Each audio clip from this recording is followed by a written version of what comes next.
It's Friday, everyone. What do we do on Fridays here at the Hint Hive? That's right, we smash the patriarchy.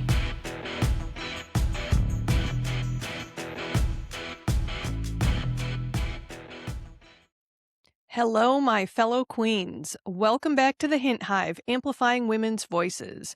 I'm your host, Kelly Hint, psychotherapist, feminist life coach, and your queen bee of this hive.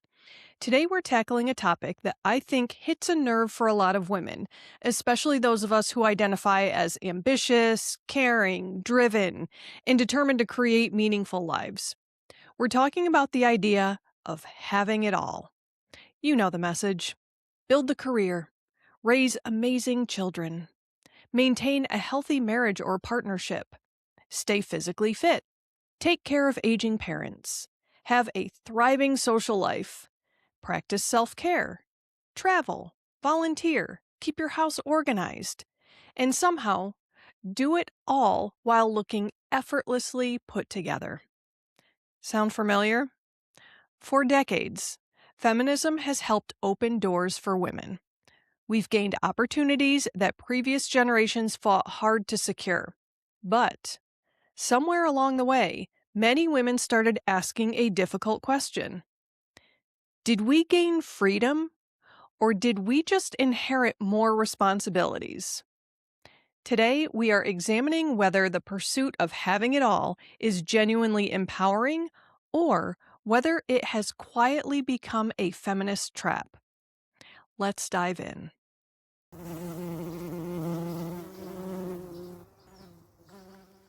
So, where did the idea of having it all come from?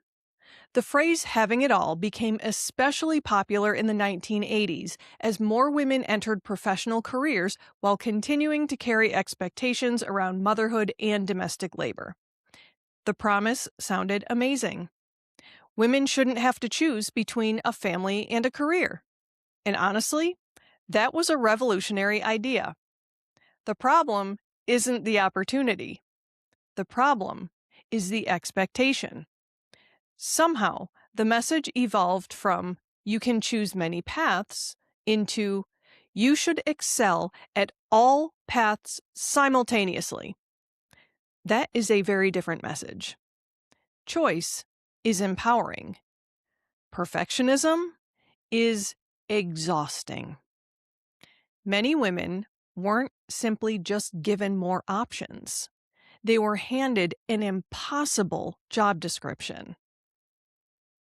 Let's talk about something that researchers often call the mental load. The mental load includes remembering appointments, scheduling family activities, monitoring children's needs, managing household tasks, planning meals, my favorite, coordinating holidays, maintaining social connections, anticipating problems before they happen. Even in households where chores are divided relatively equally, studies consistently find that women carry more of the cognitive and emotional labor. In heterosexual relationships especially, women frequently become the default project manager of family life. And project management is exhausting. I've actually worked with a project manager before as a patient of mine, and the emotional load for that is incredible. Actually, I'm kind of preaching to the choir here, right? All my ladies know exactly what I'm talking about. You can physically share chores while mentally carrying the entire operation. That's what I feel in my everyday life. And there are times when I try to explain this to my husband, and he says he gets it, and I believe him, but it doesn't really stick. No fault to him at all.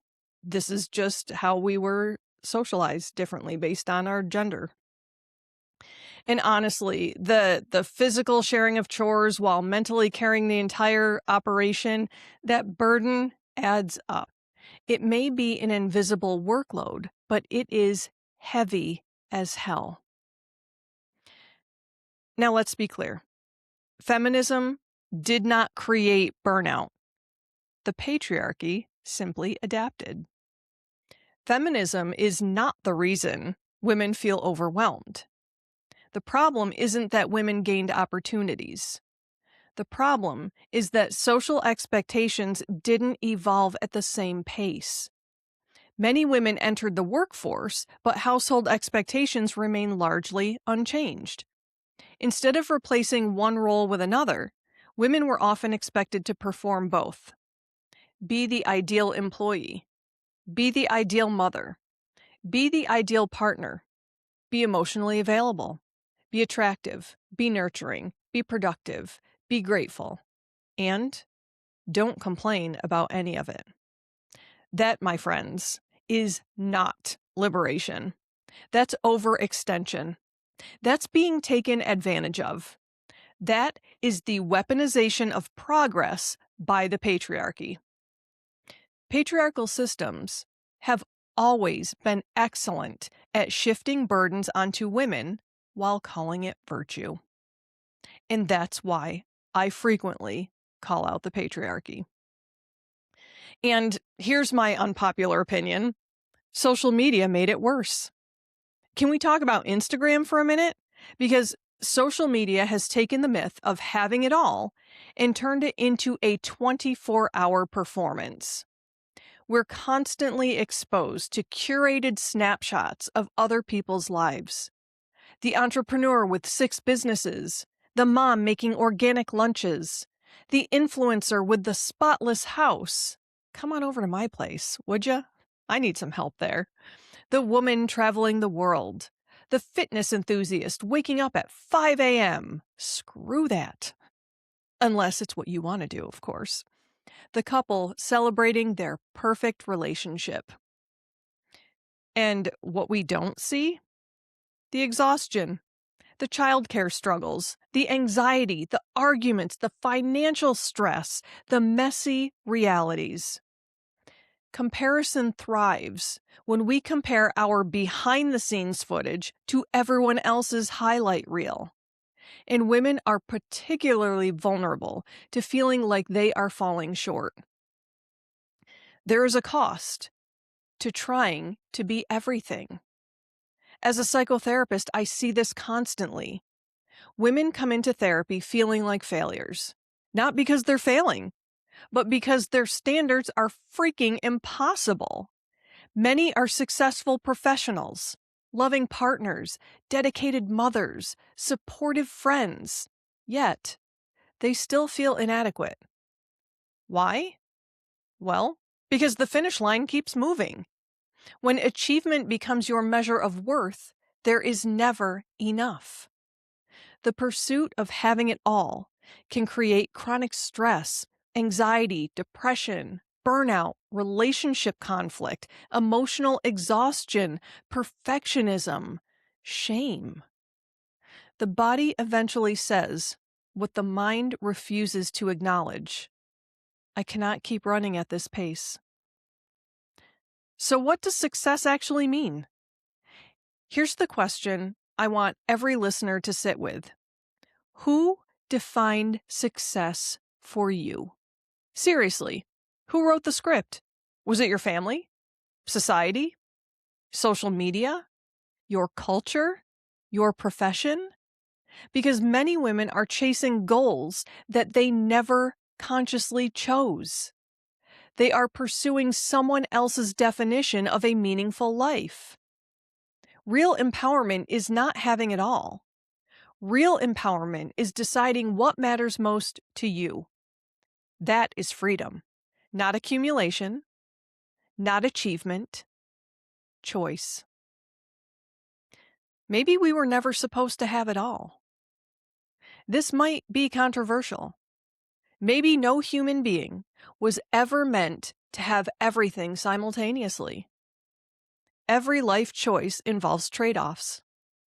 Time is finite. Energy is finite. Attention is finite. Something has to give. The problem isn't that women can't do everything. The problem is believing they should. Healthy adulthood often means making intentional choices rather than trying to maximize every area of life at once. Sometimes your career gets more attention. Sometimes your family does. Sometimes your healing does. Different seasons require different priorities, and that's okay. So how do we escape the have-it-all trap? First, define your own version of success. Write down what truly matters to you, not society, not your parents, not social media, you. Ask yourself, what would a fulfilling life look like if nobody was watching? The answer may surprise you. Next, audit your obligations. Make a list of everything you do. Then ask, do I genuinely want this? Am I doing this out of guilt? Am I doing this to impress others? Does this align with my values? You may discover that some commitments need to go, and that's okay. Next, practice strategic disappointment. This is one of my favorite concepts. Someone will always be disappointed. You cannot prevent that. The question becomes, would you rather disappoint others occasionally or disappoint yourself every single day? Choose wisely, ladies. Next, stop equating rest with laziness. I will say this in every freaking episode if I have to. Rest is not a reward. Rest is a biological necessity.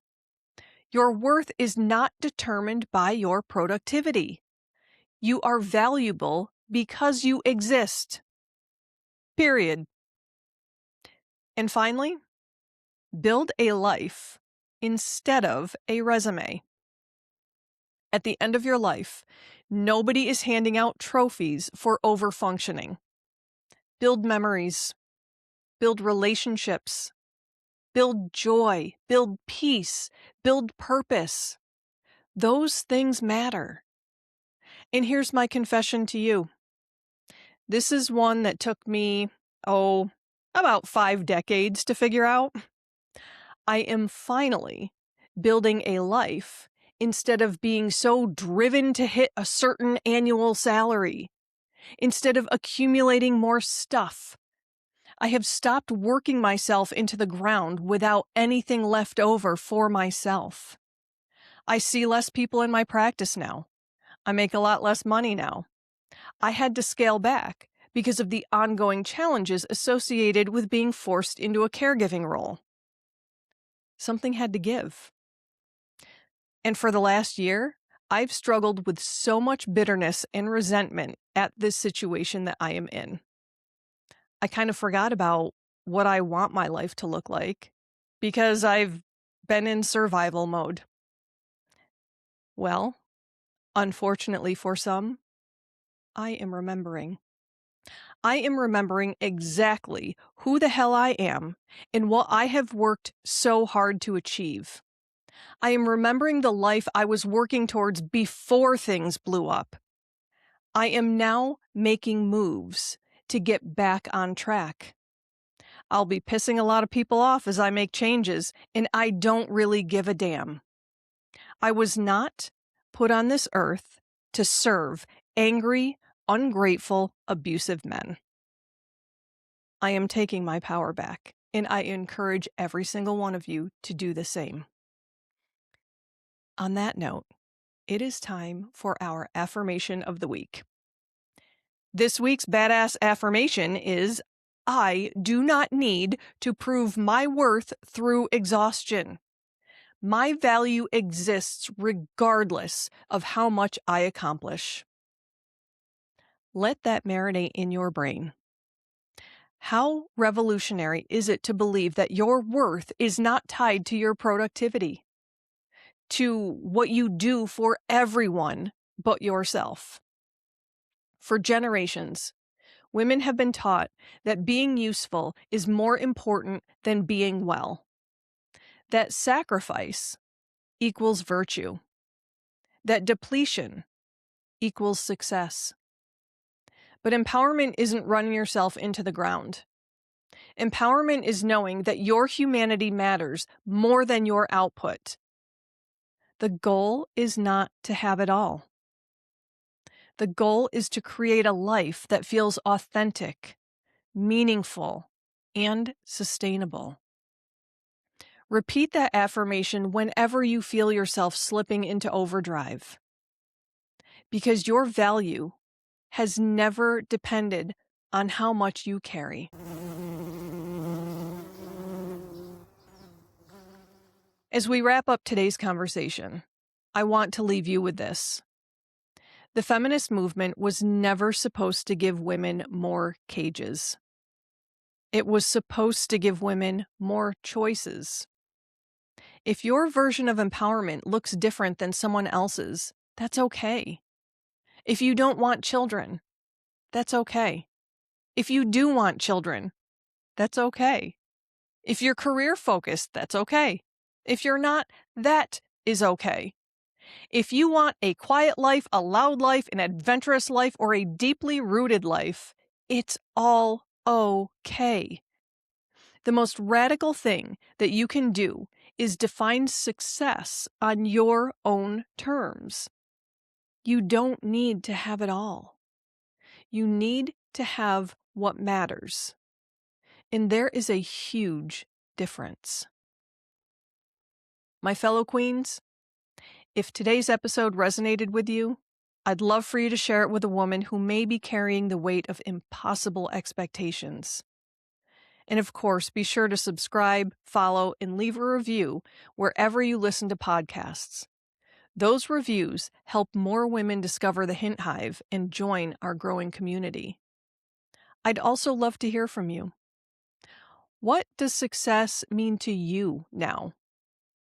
Has that definition changed over the years? Join the conversation in our Hint Hive Facebook community, and let's continue amplifying women's voices together.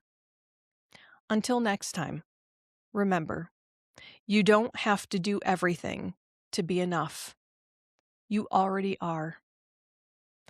This is Kelly Hint, your queen bee of this hive, reminding you to take up space, trust yourself, and live boldly. See you next week.